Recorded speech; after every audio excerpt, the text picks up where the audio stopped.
are going to do more PYQs now. Let us do this one अभी.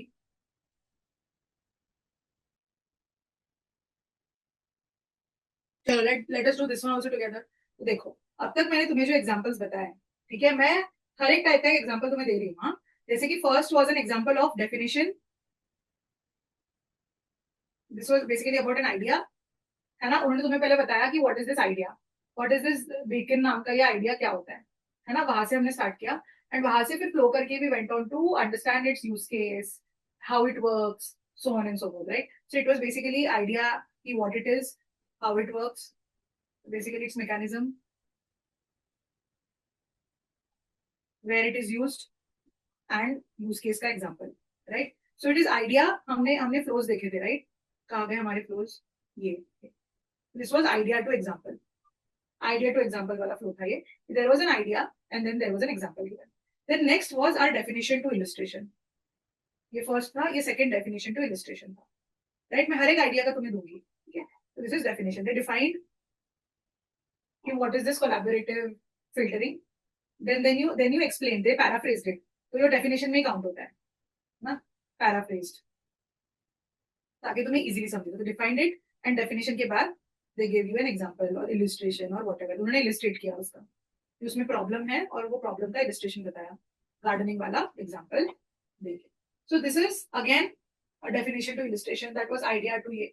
तो वैसे ही ये किस टाइप का है, हमने क्वेश्चन टू आंसर देखा था ना, क्वेश्चंस एंड देन आंसर्स. तो ये उस टाइप का है. ये पहले दिल भी क्वेश्चंस एंड सारे क्वेश्चन साथ में आएंगे, फिर आता है आंसर्स. इसमें तुम्हें जब क्लास में एक्सप्लेन करती हूँ तो मैं कैसे बताती हूँ कि ऐसा क्यों होता है, क्या होता है, कैसे होता है, ये आज हम क्लास में देखेंगे. ऐसे इंट्रोड्यूस करते हैं ना हम टॉपिक कि पहले मैं बोलूंगी क्यों होता है, फिर उसका एग्जाम्पल देंगे क्या होता है. नहीं, decide the context by saying क्यों होता है, क्या होता है, कैसे होता है. आज हम क्लास में देखेंगे and then you go on to investigate every question one at a time, and the answers come in the sequence of questions. So this is what you have to do. You have to bring both the questions pehle. There are two questions and two, like sort of an analysis, finding the answer to those questions, right. तो पहले हम दोनों questions साथ में लिखेंगे. There is no if and but to this, ठीक है. both the questions will be put together. तो 4 and 1. अब पहले 4 आएगा कि पहले 1 आएगा, वो तुम्हारा बैटल है. तो बताओ मुझे, according to you, what should be it? Should be 4 first or should be 1 first? यहाँ पे ब्रॉड टू नैरो का प्रिंसिपल अप्लाई होगा. बताओ मुझे 4 to 1 में. But remember always all the questions first then the answers. बताओ. Very good, very good. Okay, good.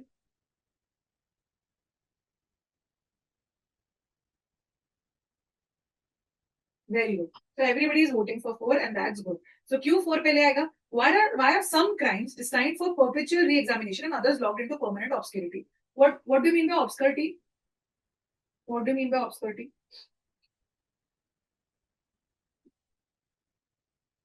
What is obscure? Hide, disappear, invisible, something that is not known. इतने सारे लोगों को इतने सारे वर्ड्स का मीनिंग आया कैसे, कहाँ से पढ़ा तुमने?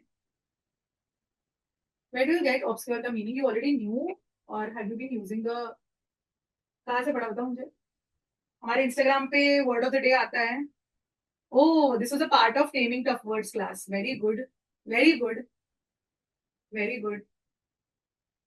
अच्छा, this Valorant, मुझे नहीं पता ये Valorant क्या है. Some anime thing क्या? इसमें there's a character. It's a game. Oh, I didn't know. There's some game named Valorant. There's a character Smokes, and they say obscuring location. Oh, interesting. Very good, very good. Something that is not very easy to understand, hidden. ये सारे words होते हैं obscure के, है ना. वो contextually use होता है कि मीनिंग इन यूज. याद है हमने वो एक पैसेज किया था पैरा समरी की, मीनिंग इन यूज वाली बात. Something that is unknown, difficult to understand, hidden, everything can be alternately used. तो यहाँ पे why are some crimes designed to for perpetual re-examination. Perpetual मतलब what do mean by perpetual? Forever. तो ऐसे क्यों crime, कुछ क्राइम जैसे क्यों होते हैं कि, और एंड बोला है मतलब सेम आइडिया कि ऐसे क्राइम्स क्यों होते हैं कि बार बार री-एग्जामिनिंग करते जाते हैं उसको, या तो फिर परमानेंटली उसके बारे में कुछ कभी पता ही नहीं चलता. ऐसे कभी कभी क्राइम्स क्यों होते हैं? ऐसे क्या अनयूजुअल एलिमेंट्स है that make a particular case so attractive a certain kind of audience. So if you look at it, basically brought to narrow. Some crimes particular case is reputation of idea, but some crimes is broad, particular case is narrow. तो वो बोल रहे कि ऐसा क्यों होता है कि कुछ क्राइम समझ ही नहीं आते, ऐसे क्या एलिमेंट्स होते हैं जिसके कारण एक पर्टिकुलर केस बड़ा इंटरेस्टिंग और अट्रैक्टिव हो जाता है। समझ गए? दैट्स व्हाई इट इज 4-1, है ना? That is why it is 4-1। This is how we structure our idea कि पहले हमने क्वेश्चन पूछ लिया, 4 और 1 हमारा हो गया पार्ट, कि कुछ कुछ क्राइम्स ऐसे क्यों होते हैं कि समझ नहीं आते, और ऐसे क्या एलिमेंट्स होते हैं। We are going specific now कि जो इस स्पेसिफिक केस को इतना अट्रैक्टिव बनाते हैं। तो अभी बताओ फिर 2 और 3 का क्या होगा? What will happen with 2 and 3? It will be 2-3 और 3-2।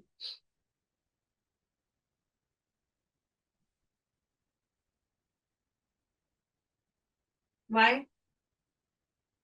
Tell me why. Very good, very good, very good, सबके करेक्ट आंसर आ रहे हैं।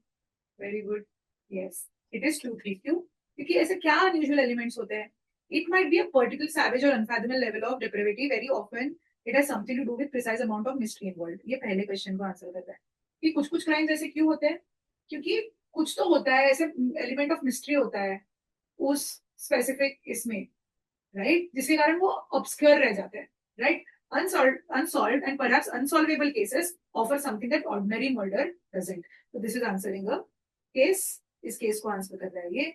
और if you are talking about, उसको एक्सप्लेन कर रहा है ये सेकंड सेंटेंस। दैट्स व्हाई जिस ऑर्डर में क्वेश्चन है उसी ऑर्डर में हमारे आंसर्स भी आए, कि पहले भी आंसर दिस ऑब्सक्यूरिटी कि there is something very savage और समथिंग वेरी अनफॉर्मेबल, जहां जिसके कारण कुछ precise amount of mystery involve है, ठीक है। And unsolved and perhaps unsolvable cases something that ordinary murder doesn't. तो इस तरीके से,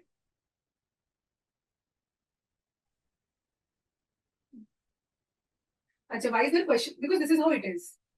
somebody is asking me कि क्वेश्चन आंसर क्यों नहीं होता, बिकॉज क्वेश्चन हमेशा होता है और आंसर होता है। मैंने अभी तो एक्सप्लेन किया कि when I am introducing a topic to you, so like if I tell you कि we are going to understand RCs, ठीक है, तो आज हम आरसीज लिखें, आरसीज हम आज समझने वाले हैं, और मैं तुम्हें बताऊंगी कि ऑथर जो लिखता है वो कैसे लिखता है, क्यों लिखता है, क्या लिखता है ना। Let us decode it one by one. क्यों लिखता है उसका एक्सप्लेनेशन दूंगी, क्या लिखता है, कैसे लिखता है, ऐसा। ऐसे नहीं होता ना कि मैं बोलूंगी कि पहले हम देखेंगे कि ऑथर ऐसा क्यों लिखता है, फिर वो एक्सप्लेन करने के बाद फिर मैं बोलूंगी क्या लिखता है। पहले कॉन्टेक्स्ट जाता है कि हम एक्स वाई जेड देखने वाले हैं, and then we decode one thing at a time. That is the structure is always such, will talk all the questions together first, we are going to study this that and then you keep on decoding it one at a time. तो this is how the structure always is. वही मैं बोल रही हूँ, it will always be questions and then answers, ठीक है। That is why this was the structure. चलो, so अभी ऐसे ही क्लास में we are going to continue doing different different types, अलग अलग टाइप के क्वेश्चंस हम अभी करेंगे। ओके, चलो let's move to next.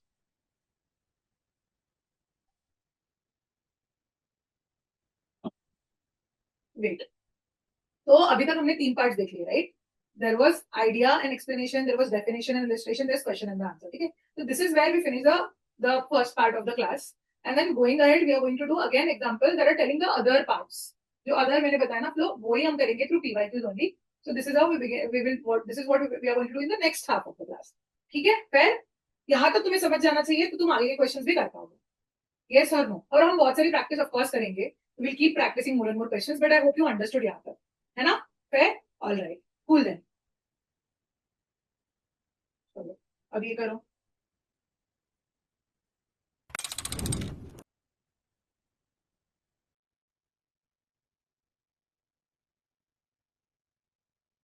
Very good, very good विधि। चलो, मुझे बेसिकली 2 आंसर आए। I have 2 answers, one is 1-4-3-2 and one is 1-4-2-3। दोनों में से एक करेक्ट है। बता दो, जिसने 2-3 मार्क किया है वो 3-2 करना चाहता है, जिसने 3-2 मार्क किया है वो 2-3 करना चाहता है, तो बता दो। दोनों में से एक करेक्ट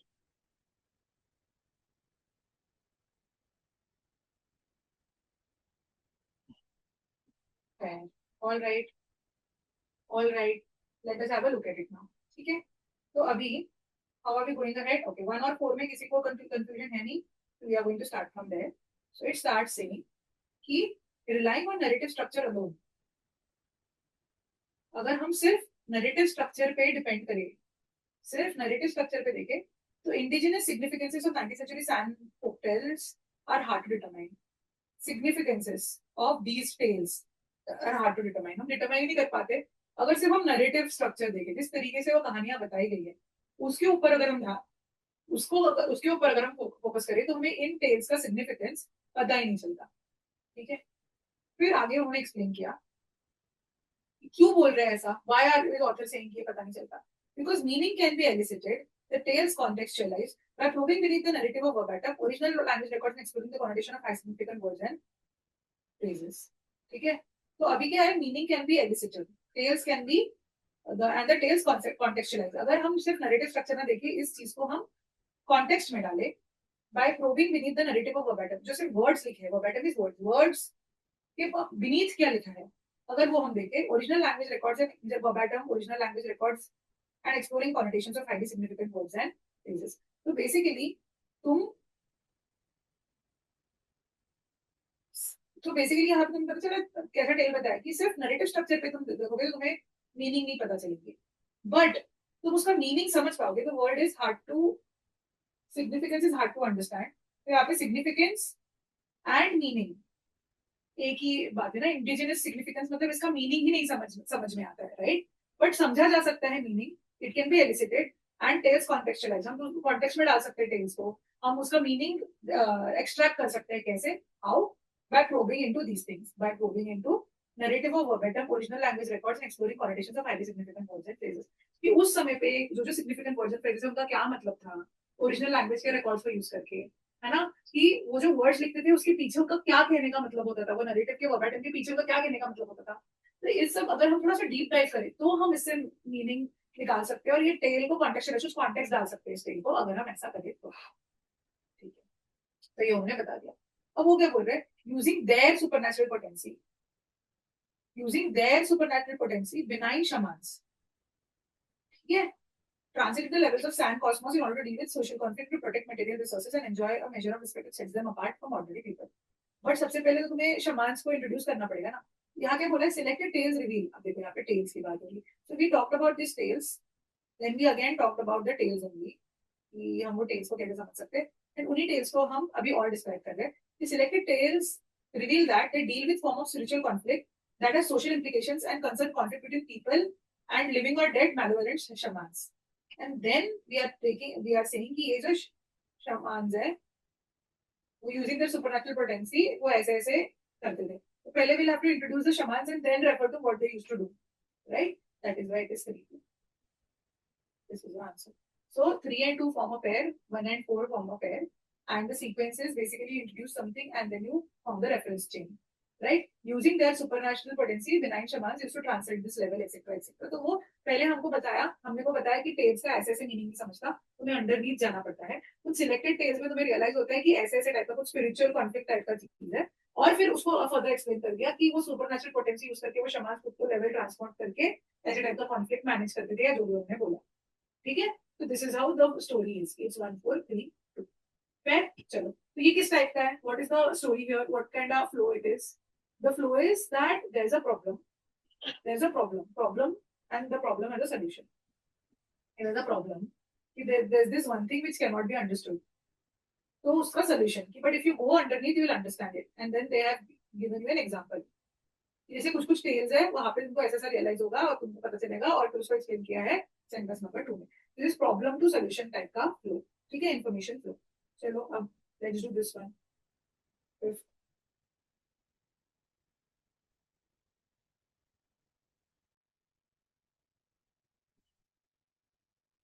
गुड, बताओ स्टार्ट कहाँ से होगा।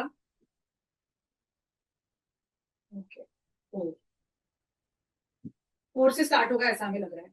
क्या बोला है यहाँ पे, let us go step wise and let us understand it. But बोला है तो ये इंडिपेंडेंट तो नहीं है, दिस कॉल्स फॉर, ये भी इंडिपेंडेंट। 1 और 3 तो गया, अब 2 और 4 की बात है। We are at a crossroad now in our vision and practice for development. हम क्रॉस रोड्स पे खड़े हैं कि हमने डेवलपमेंट के बारे में क्या सोचा था और हम प्रैक्टिस कैसे कर रहे हैं, डेवलपमेंट क्या सोचा क्या था और हम कर क्या रहे हैं, इसके क्रॉस रोड पे हम अभी है। यहाँ बोला है, ठीक है। फोर्थ बोल रहा है कि हाफ सेंचुरी अगो, 50 साल पहले, development began as a hope for better human possibility. But in the last 50 years, जब स्टार्ट किया था तब ऐसे स्टार्ट किया था, बट लास्ट 50 years में this hope has lost itself in daily result of various kinds of hegemonic application. Hegemonic मतलब क्या, something that is powerful over others, दूसरी चीजों को फोकस नहीं करता है। तो 50 साल पहले जब हमने स्टार्ट किया था डेवलपमेंट, सोचा था कि बेटर ह्यूमन पॉसिबिलिटी होगी, बट लास्ट 50 years में ये होप लॉस हो चुकी है। तो बताओ 2 और 4 में से what is more broad and what is more context setting?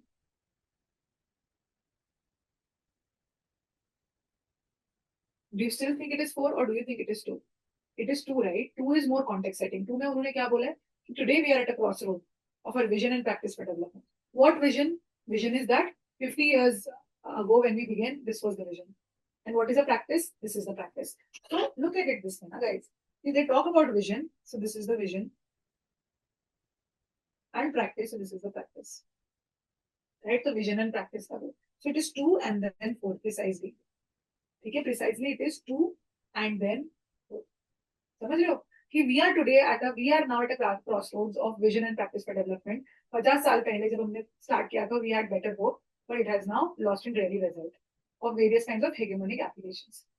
फिर बट टुडे अगेन 50 साल पहले 50 साल में क्या हुआ? But today there is an epochal challenge to rethink.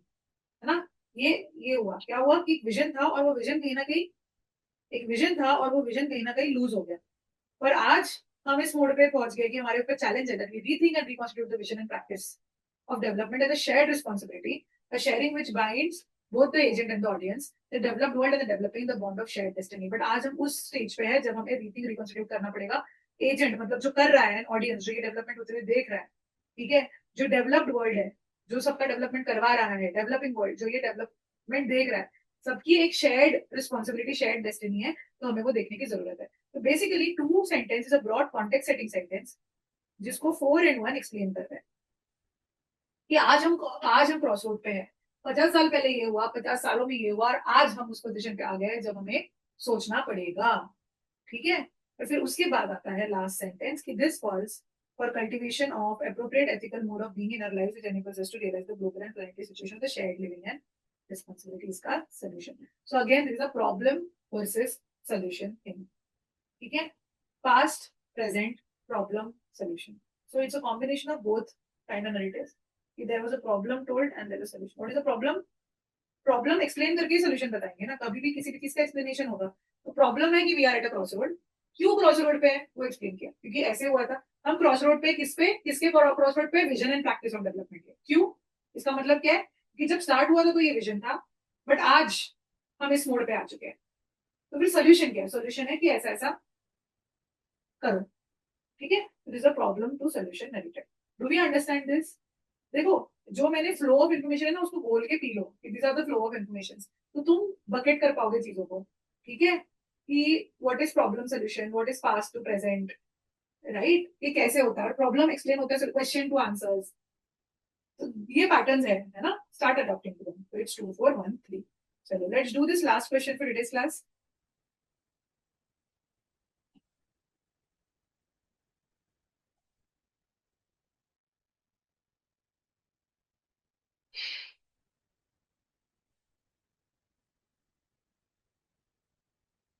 All right.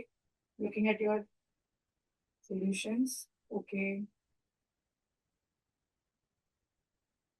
देखो अभी ऑर्डर डिफिकल्ट होते जा रहा है ना. हमने इजी से स्टार्ट किया और डिफिकल्ट होता जा रहा है. तो ऐसे ऐसे ऐसे ऐसे गिरते हुए दिख रहे होते मुझे आंसर्स में. All right. So we have a competition between 1 and 4 being the starting sentences. Let us see where we are going with this. So it says metaphors may map to similar meaning across languages. है ना? Metaphors may map to similar meanings across languages, but the subtle differences can have a profound impact on the understanding of the world. Right? What is a metaphor? What is a metaphor? बताइए तुमको what is metaphor?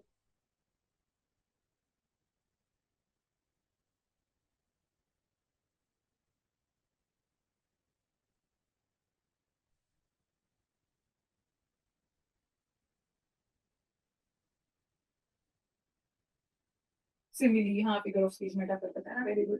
तो basically like use करके मतलब basically one thing compare to other वाली बात है. ठीक है. तो metaphors very good may map to similar meanings across languages, but their subtle differences can have profound effect on our understanding of the world. हम world को कैसे understand करते हैं सटल डिफरेंसेस से पता चलेगा. Latin scholars point out carpe diem is a horticultural metaphor that particularly seen in the context of its source. Horticultural मतलब anything that is related to plantation. ठीक है. So Latin scholars point out carpe diem is a horticultural metaphor that, particularly seen in the context of its source, is more accurately translated as plucking the day. ठीक है. evoking the plucking and gathering of ripening fruits and flowers, enjoying a moment that is rooted in the sensory experience of nature, unrelated to the force implied in seizing. मतलब basically carpe DM use किया जाता है कि तुम जब फल फूल तोड़ रहे हो, ठीक है, तो जो सेंसरी एक्सपीरियंस होता है उसको कार्पे डिएम बोला जाता है, ऐसे लैटिन स्कॉलर ने हमको बोला। तो हम वन और टू में हमें डेफिनेटली पता चल रहा है one is more broader than two, है ना, बिकॉज यहाँ पे मेटाफोर इन जनरल बात करिए और यहाँ पे एक स्पेसिफिक मेटाफोर की बात करिए कार्पे डिएम, है ना। अब बोल रहे हैं the phrase carpe DM which is often translated as seize the day and its accompanied philosophy has gone on to inspire seize the day. Carpe diem का मतलब क्या बोलते हैं वो, मतलब है seize the day and its accompanying philosophy has gone on to inspire countless people in how they live their lives and motivates us to see the world very differently from the norm. ठीक है, but it is unrelated to the seizing. So again they are talking about, so whole point is guys, carpe diem is an example of metaphor. तो यहाँ पे भी हमें पता चल रहा है कैसे मेटाफर पहले आएगा और फिर वो एग्जाम्पल कार्पे डिएम बाद में आएगा. So 2 and 3 both are going to come after 1. इधर तक तो हम सॉर्टेड है सॉर्टेड की नहीं, राइट. 1 हमारा जो 2 और 3 है वो डेफिनेटली 1 के बाद आएगा. हाँ, 2 और 3 1 के बाद आएगा. तो बेसिकली हमें सबसे पहले मेटाफोर्स के बारे में बताया गया है और फिर उसके बाद कार्पे डिएम के बारे में बात करा है, और उसमें भी 2 is coming after 3 for sure, because 3 में बोला कि कार्पे डिएम का ये मतलब है, बट लैंग्वेज में उसका कुछ और ही मतलब आ रहा है. ठीक है, तो अभी it's an example of one of the most telling ways that we mistranslate metaphors. It means what, it means what, ये कार्पे डिएम की चीजें ही. It means what, carpe diem की चीजें ही. सो it is an example of the most telling ways that we mistranslate metaphors from one language to another, revealing in the process our hidden assumptions about what we really value. Hidden assumptions of what we really value. What do you mean by that? What they're trying to say here, they're basically trying to tell कि कोई भी metaphor होता है उसका origin is very different. The origin is very different from what they mean, but we take the meaning basis what we prioritize more. We take the meaning basis what we prioritize the most. यही कहना चाह रहे वो, right? यही कहना चाह रहे वो. Fair? Is there any doubt here? नहीं ना. तो होल पॉइंट इज हमको पता है कि 3 and 2 are related to another. 3 and 2 तो साथ में आ रहा है फॉर श्योर, तो उसमें भी पहले 3 आएगा फिर 2 आएगा, जहां पे उन्होंने बोला है कि the phrase carpe diem, which is often translated as seize the day, and its accompanied philosophy has gone to inspire countless people in how they live their lives and motivate to see the world a different way. Latin scholars point out that carpe diem is a horticultural metaphor, which means plucking off the fruits and flowers and enjoying the moment in the sensory experience of doing it.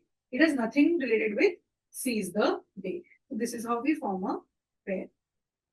So फिर वहां से it is an example of one of the most telling ways. ये exactly ये जो चीज है, it is exactly an example of telling us कि that we mistranslate metaphor. हम metaphor को mistranslate कर देते हैं from one language to another, revealing the process of our hidden assumptions about what we really value. ये exact example है इस चीज का कि हम कैसे meanings twist कर देते हैं basis what we value, है ना. तो इसका मतलब क्या है कि carpe diem means कि enjoy the moment of plucking the fruits and flowers. और उसका meaning क्या बन गया है कि grab seize the day, right? तो this is how it has happened. तो इसमें sorry 4, it is an extreme example of it. तो अभी यहाँ आता है 1, जो 1 एक तो इधर आएगा या 1 इधर आएगा, बेसिस हमें वो ब्रॉड लगता है कि नैरो लगता है. द 3, 2, 4 पेयरिंग से definitely are married to each other. ठीक है, ये हमको समझ जाना चाहिए, है ना. अब तुम्हारा ये है कि किसी ने बोला है मुझे चैट पे कि मैम 1 तो स्टार्टिंग में नहीं आएगा. It is not, because metaphor and metaphor 4 and 1 are repetition of ideas basis the word metaphor. So let us try to construct it and understand what exactly is an independent sentence here. ठीक है, so 2 is also independent, 3 is also independent, 1 is also independent, but 2 हमारा out of context आएगा because 3 और 2 related है. अभी यहाँ से हमारा आता है 1. अब 1 हम 3 से ज्यादा ब्रॉड लेंगे या 3 से नैरो लेंगे. अब मुझे बताओ 1 पहले आएगा कि 3 पहले आएगा अकॉर्डिंग टू योर रीडिंग.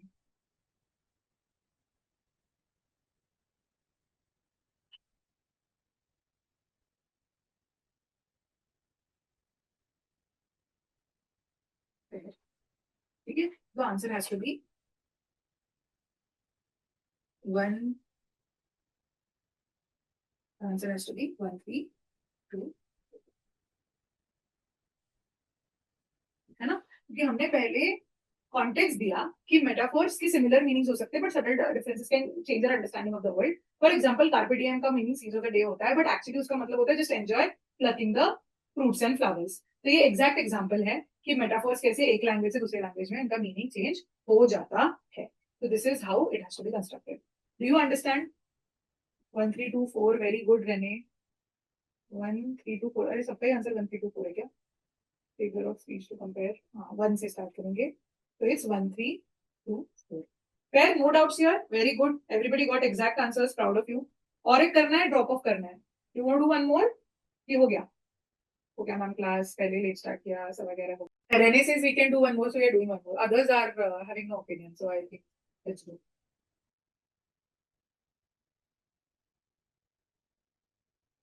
अरे वाह, ये सब लोग ऐसे करेक्ट आंसर दोगे तो मैं रो दूंगी. Honestly parajumble was a field topic. आपका फेमस ही तो इसलिए एसिंग प्रोबब्ली. हाँ ये तो फील्ड, वही तो बात है, हमें फील ही तो हटानी है. तो फील से चल रहे हैं ना वीआरसी में तो. बट वो फील को लॉजिक लगा दिया तो बताओ. एंड क्या होता है ना, फील कब सही होती है? वो ग्रामर में भी रूल्स कौन सा पढ़ते बैठता है. वो कोई सेंटेंस पढ़ने के बाद फील आ जाती है कि यार खुद तो गड़बड़ है, सुनने में सही नहीं लग रहा है ना. या स्पेलिंग लिखते किसी वर्ड की देखने में सही नहीं लग रहा है, something is a problem. Right, तो पूरा इंग्लिश हम ऐसे ही निकालते हैं राइट टीचिंग से. बट किसी का अगर इंग्लिश ही अच्छा नहीं है तो उसकी फीलिंग क्या ही उसको बता पाएगी. That is I come up with framework. मेरे लिए सबसे बड़ा ब्लो था 2024 में जब one of my students ended up scoring 99 in quants, 99 in EILR and 77 in VRC. तभी मेरा वीआरसी अच्छा था ही, ठीक है. But I felt so bad and मैं उसको बोलते रहती थी कि भाई प्लीज पढ़ ले प्लीज. तुमको तो पता है मैं पीछे कैसे लगती हूँ तुम्हारे. द ओनली डिफरेंस इज कि मैं आ नहीं सकती वहां पे, है ना, फ्लाइट पकड़ पकड़ के सबके घर पे. बट मैं तो तुम्हें पता है टेक्स्ट पे कैसे, अभी तो ठीक है एग्जाम के पास आके तो मैं और पीछे लगती हूँ. ये कर लो ये कर लो वो कर लो वो कर लो. तो ऐसे मैं पीछे लग गई उसके भी, क्योंकि ना वो मॉक एनालिसिस सेशंस के लिए आ रहा था, हम बैठे थे और वीआरसी फ्लंक करता था वो. तो मैं उसको बोलती थी कि अरे कर ले, है ना सक्षम, कर ले ये, ठीक है वीआरसी कर ले. बट वही हाँ मैम हाँ मैम हाँ मैम. और फिर मैंने बीच में रिमाइंडर दीजिए हाँ मैम अभी वीआरसी करने लगाओ वीआरसी करने लगाओ. और कुछ नहीं किया उसने. एंड देन ऐसे हो गया, फिर रिपीट करना पड़ा और क्या. 96 पॉइंट समथिंग 97 के क्लोज परसेंटाइल आया था उसको. डजंट हेल्प ना, वो प्रॉब्लम हो जाती है क्योंकि 77 बहुत ही कम हो गया.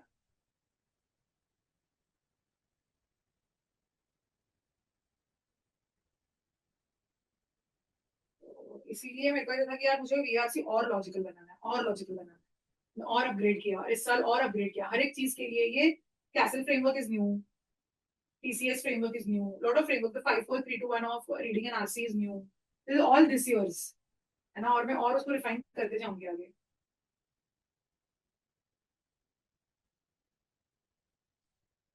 चलो बताओ कैसे करना है. Algorithm hosted on internet are accessed by many, so biases in AI models have resulted in large scale impact, adversely affecting large groups. Context setting for sure. ठीक है. दो algorithm bias obviously यहाँ से start नहीं होगा तो not independent. Despite their despite their widespread impact, it is relatively easier to fix generated as it is simpler to identify and former than to try to make people unlearn. ठीक है. Despite their widespread impact, तो देखो यहाँ पे widespread impact होता गया है and it has affected larger group बोला गया. तो obviously मतलब हमें पता है 1 के बाद ही 3 आएगा, right? It has affected many people, but even though it has affected many people, it is very easy to fix. ठीक है. फिर उसके बाद और क्या है यहाँ पे बोला है the impact of biased decision made by humans is localized and geographically confined, but with the advent of AI, the impact of such distributions is spread over a much wider scale. So again, now this becomes much more context setting. So you have the same sentences 4 बार कहे. ये typical example of paraphrasing है. ये 3 sentences में specially 4 और 1 में अलग क्या बोल दिया, कुछ नहीं बोला राइट. वो सेम चीज बोली, है ना. तो कुछ अलग नहीं बोला है. तो अलग अलग डायमेंशन देंगे. तो वो बोल रहे कि ह्यूमन अगर कुछ बायसनेस करे तो वो तो लोकलाइज होता है, बट एआई के साथ बायस डिसीजन का impact is happening at a much larger scale. तो definitely 4 is more context setting. It is happening at much larger scale, है ना. फिर आगे क्या बोला है, algorithms hosted on the internet are accessed by many much larger scale. तो कैसा इम्पैक्ट है, सेम चीज 4 और 1 रिलेटेड है एक दूसरे से. है ना. Algorithms are hosted on the internet, so AI models are क्योंकि हमने ह्यूमन डिसीजंस से स्टार्ट किया कि वो लोकलाइज्ड है, बट एआई का वाइड स्प्रेड इम्पैक्ट है. फिर हमने और बोला कि ये इंटरनेट पे होस्टेड है तो सारे लोग इसको कंज्यूम कर रहे हैं, इसीलिए वाइडर इम्पैक्ट है. ठीक है, बट इसके वाइडर इम्पैक्ट के बावजूद इसको फिक्स करना बहुत आसान है, ये भी हमने बोल दिया. अब टू एंड में आएगा क्या. दो algorithm bias the popular term, the foundation of such bias is not algorithm but the data. Algorithms are not biased, data may reflect patterns in the training data. ठीक है, तो इसलिए उसको फिक्स करना आसान है. Obviously 2 3 and 1. So this is how flow of the passage is. इसमें इसको समझाने में मैंने सबसे लोएस्ट पार्ट इसलिए लिया because all of you answered it correctly. तो यहाँ से ये फ्लो होता है. ठीक है, कि द इम्पैक्ट ह्यूमंस का लोकल है बट इसका वाइड है. क्यों, क्योंकि इंटरनेट पे होस्टेड है तो काफी सारे लोग देखते हैं. ऑल्दो ये बायस बहुत बड़ी चीज बोली जाती है, बट इतनी बड़ी है नहीं क्योंकि डेटा को चेंज करो तो हो जाएगा. ठीक है, तो इंस्पाइट ऑफ वाइड स्प्रेड इसको फिक्स कर दो, क्योंकि ह्यूमन को तो अनलर्न नहीं करा सकते हम, बट डेटा को तो चेंज करा सकते हैं. तो ऐसा. ठीक है, fair, understood, cool. So this is it for today's class. There are a bunch of, I think, one more example. एक ही बचा, कर लेते चलो. हम मुझे ना 6 ही करे हमने.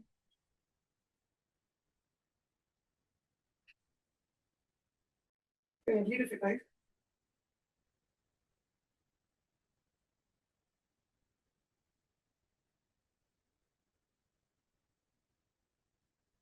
अरे वाह, very good Vidhi, good attempt. Okay, तो मतलब so far we are winning by saying कि टू तो स्टार्टिंग सेंटेंस है ना, बिकॉज मोर कॉन्टेक्स्ट सेटिंग है और हम एक टर्म समझा रहे हैं, एडेप्टिव बिहेवियर. ठीक है, तो okay, so two is where we are starting from. Adaptive behaviour depends on cognitive economy, treating objects as equivalent. ये ऑब्जेक्ट्स को इधर एक्सप्लेन किया गया ना, तो इसलिए साथ में आएगा. तो categorise an object means to consider it equivalent to other things and different than some other things. ऐसे हम कैटेगराइज करते हैं. ठीक है, कि कोई चीज किसी के adaptive behaviour depends on cognitive, ये कि हम objects treating objects as equivalent. किसी ऑब्जेक्ट को कैसे कैटेगराइज करेंगे इक्विवेलेंट, कि ये इसके जैसा है और ये इससे अलग है. The information we receive from our senses from the world typically has structure and order and is not arbitrary. तो बेसिकली ये एक ही चीज है, इट इज डेफिनेशन होगी और इट्स एक्सप्लेनेशन होगी, है ना.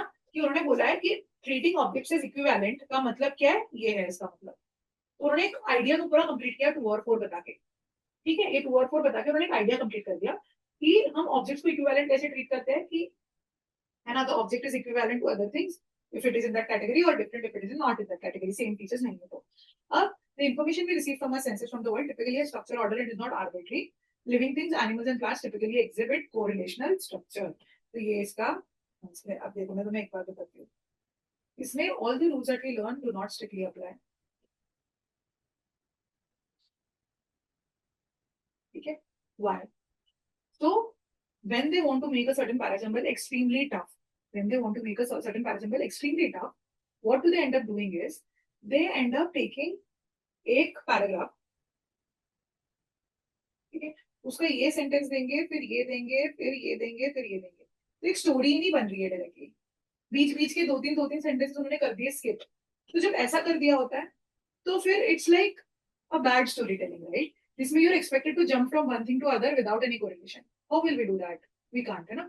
This is one of those very difficult. मुझे याद है मैंने एक डाला था, this is one of those very difficult ये कि जहाँ पे हम डायरेक्टली कोरिलेशंस नहीं ढूंढ पा रहे बिकॉज उन्होंने दिया ही उस तरीके से कि उन्होंने रैंडमली बीच में से सेंटेंसेस ले लिए. कभी कभी वो ये भी करते हैं, देखो ये सारे ही पीवाईक्यूज थे, है ना. We did 8 PYQs out of which in 7 PYQs we were able to directly apply our structure as it is. अब इसमें वो अप्लाई नहीं हो रहा है doesn't mean कि फॉलो नहीं हो रहा है. फॉलो यहाँ पे भी हो रहा है. इट्स जस्ट दैट उन्होंने इतना आर्बिट्री रैंडमली सेंटेंसेस ले लिए, प्रॉब्ली एक बड़े पैराग्राफ से या 2 पैराग्राफ से ले लिया उन्होंने, कि directly for you to link thoughts is not being possible.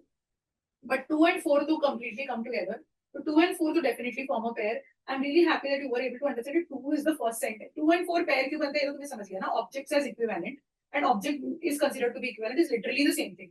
So these two तो repetition से pair तो बनेगा ही. अब ये pair starting का 2 है, बीच का 2 है, कि end का 2 है, वो एक फाइट था. तो ये starting का 2 था, you understood कि adaptive behavior एक context setting sentence था, तो वो आया. तो 2 और 4 तो फिक्स हो गए. अब 1 3 3 1 ये तुक्का मार के आना पड़ेगा, या उस समय पे पट से कुछ सूझ गया तो सूझ गया वाली बात होती है.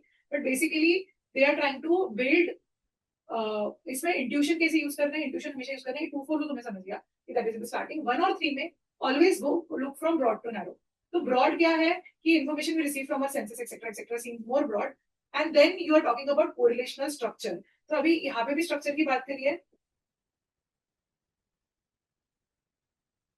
यहाँ पे भी स्ट्रक्चर की बात करी है, बट यहाँ पे हम क्या बोल रहे हैं कि स्ट्रक्चर होता है, ऑर्डर होता है, आर्बिट्री नहीं होता, और लिविंग बींग्स में सारा हमें स्ट्रक्चर मिलता है ना। तो पहले हम एक्सप्लेन करेंगे कि स्ट्रक्चर होता है, आर्बिट्री नहीं होता, और फिर बताएंगे कि हाँ ये स्ट्रक्चर यहाँ भी पता चलता है. 3 to 1 is also moving from more broad to specific, but you will have to look at it from a very broad lens. इसको नैरो लेंस से देख के नहीं होगा, एज आई टोल्ड, बिकॉज हमें बड़ा पैराग्राफ का एक छोटा सा पार्ट ये है, ये कंटिन्यूअस सेंटेंसेस या लगातार सेंटेंसेस नहीं है, there is lot of gap that is in between them.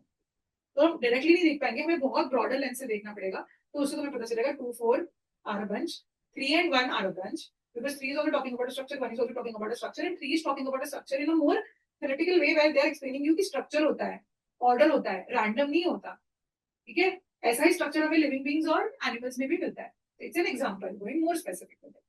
ठीक है, so this is how this one parajumble was. So once in a while you will end up finding these parajumbles also, and they are usually accompanied with either other easy VA questions. तो ऐसा मत सोचना कि एक कोई slot तुम्हारा आ गया जो completely tough. Usually what happens is easy RC के साथ टफ VA आता है, टफ आरसी के साथ मोर अप्रोचेबल VA आता है, या तो पेपर कॉम्बिनेशन ऑफ आधा आरसी टफ डिफिकल्ट, आधा VA टफ डिफिकल्ट ऐसा आता है, या तो फिर अगर किसी साल उन्होंने VARC एक एज करके दे ही दिया तो then DLR fonts relatively approachable आता है. Overall it's the same. ठीक है, फिर 2019 स्लॉट 2 है, 2019 मेरा पेपर था बट मेरा स्लॉट 1 था. तो उसमें VARC इन जनरल बहुत टफ आया था, मतलब हमारे टाइम पे तो यही देखे गए उस टाइम का VARC. फिर सबको अपने साल का पेपर टफ लगता है, वो भी बात होती है. तो बट इन जनरल टफ आया था VARC, है ना. तो this is one of those questions. But if we look at other, अभी जब हम पेपर एनालिसिस करेंगे ना, है ना, हम starting August we are going to start doing complete paper analysis as well. तो when we will do complete paper analysis हम कैट 2019 का पूरा VARC लेके बैठेंगे at one time, and then we will see what is approachable what is not approachable, ताकि जो मैं तुम्हें कहती हूँ ना कि पेपर का स्ट्रक्चर एक तरीके से आता है, तो वो तुम्हें दिखेगा कि मैं ऐसे हवा में नहीं बोलती. ठीक है, मैं तुम्हारे साथ बैठूंगी, फ्रेश पेपर एनालाइज करूंगी, तुम्हें रियलाइज होगा हाँ यार ये बैलेंस ऑफ कर रहा है, देखो कैसे सेक्शंस, कैसे क्वेश्चंस, कैसे बैलेंस ऑफ करते हैं वो, और किस तरीके से प्ले अराउंड करते हैं examiners with your mindset in different different ways. तो हमें वही हमारा समझने का मोटिव ही ये है कि when it seems tough, is the entire paper tough, और we learn ways of extracting what is easy from the seemingly tough thing, because there will be something that is easy and the examiners are trying to challenge your selection there, challenge your mindset. Lot of people end up panicking. Panic में लोग दूसरे sections खराब कर देते हैं. काफी बार मन में ये बैठ जाता है कि यार VRK टफ आया, पेपर टफ आया, पेपर टफ आया, पेपर टफ आया, राइट, और DLR और कौन सब गड़बड़ कर देते हैं. या तो फिर लोग पैनिक सॉल्विंग में यार ये भी टफ है, ये भी टफ है, ये भी टफ है, तो बट मैं सॉल्व नहीं करूंगा तो क्या होगा, तो गलत आंसर्स मार्क करके आ जाते हैं. तो काफी सारा माइंडसेट गेम खेला जाता है. Otherwise how will they filter people, right, how will they filter people who are going to make it there. अगर तो 1% सिलेक्ट करना है इन द टॉप स्कूल्स, कैसे फिल्टर करेंगे वो? By playing this mindset games. So we are going to train our mindset by analytically analysing papers and going ahead. ठीक है, alright. So this is it for today.